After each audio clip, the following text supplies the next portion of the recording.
Olá, vamos falar agora sobre Sócrates, Platão e os sofistas. Sócrates é considerado um dos principais filósofos de toda a história da filosofia ocidental. Era filho de um escultor e de uma parteira. Em Atenas, recebeu uma educação clássica que incluía ginástica, música e gramática. Pouco se sabe a respeito de sua juventude. Sócrates vivia de maneira humilde, percorrendo descalço as ruas de Atenas. Tornou-se filósofo por excelência, amigo do saber. Passou a ensinar em praça pública, sem cobrar pelos seus ensinamentos, ao contrário do que faziam os sofistas. Seu método consistia em fazer perguntas que conduziam o discípulo à descoberta da verdade.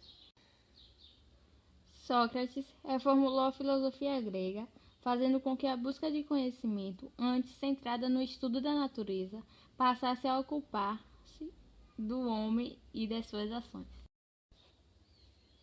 O homem como o centro da discussão.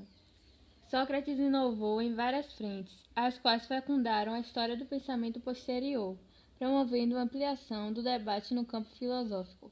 O que veremos a partir daqui sobre a filosofia de Sócrates nos foi transmitido, sobretudo, nos diálogos platônicos escritos posteriormente, e tendo Sócrates como personagem. Essa foi a forma encontrada por Platão para eternizar o que havia aprendido com seu mestre.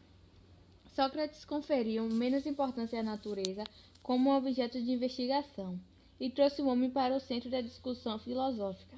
Essa mudança propiciou as discussões morais e políticas na filosofia, visto que estudar o homem não implica investigá-lo isoladamente, como, grosso modo, os pré-socráticos haviam feito com suas substâncias primordiais, mas, e principalmente, investigar a forma com que ele se relaciona consigo mesmo, com os outros homens, com as instituições e forças de controle da sociedade e com as construções simbólicas que se originam dessas relações.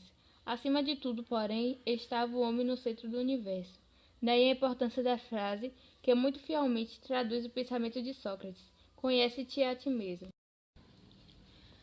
O século V a.C. ficou marcado no Ocidente pelo apogeu da civilização grega. As reformas promovidas por Drácon, Solon e Clístenes desde o século VIII a.C. culminaram na democracia grega, no esplendor cultural de Atenas e na consolidação da vida secular no cotidiano helênico. O êxito do comércio fez surgir uma nova classe, que buscava representatividade no poder, materializada na forma de debate de ágora, e agora ficava na principal praça da cidade, na Acrópole grega. As medidas tomadas por Péricles, o estratego de Atenas, vieram coroar essa evolução, fazendo que as instituições e as manifestações culturais alcançassem excelência em várias áreas, convertendo-se muitas delas em modelos para a posteridade ocidental. Não apenas a filosofia floresceu, como também as ciências, a astronomia, a medicina, a retórica, a história, a dramaturgia, a arquitetura, a escultura, as técnicas e o artesanato. Não por acaso esse século ficou conhecido como o século de Péricles. É um momento em que a palavra, símbolo maior da racionalidade, adquire importância fundamental na vida social e política da cidade. Na história do pensamento grego, houve uma fase muito particular que foi extremamente importante, mas de duração relativamente curta, o período dos sofistas. Esse período compreendeu os séculos 4 e 5 a.C. e envolveu poucos, porém grandes intelectuais, pensadores e cientistas, dentre eles Demócrito, Protágoras, Górgias e Hípias. Pitágoras foi um sofista na Grécia Antiga, responsável por cunhar a frase: o homem é a medida de todas as coisas, das coisas que são, enquanto são, das coisas que não são, enquanto não são. Tendo como base, para o pensamento de Heráclito, a frase expressa bem o relativismo, tanto dos sofistas quanto do próprio Pitágoras. A morte de Sócrates. Diante do juiz, Sócrates fala essas palavras: enquanto eu puder executar minhas faculdades físicas e mentais, jamais deixarei de praticar a filosofia de elucidar a verdade e de exortar todos que cruzarem meu caminho a buscá-la.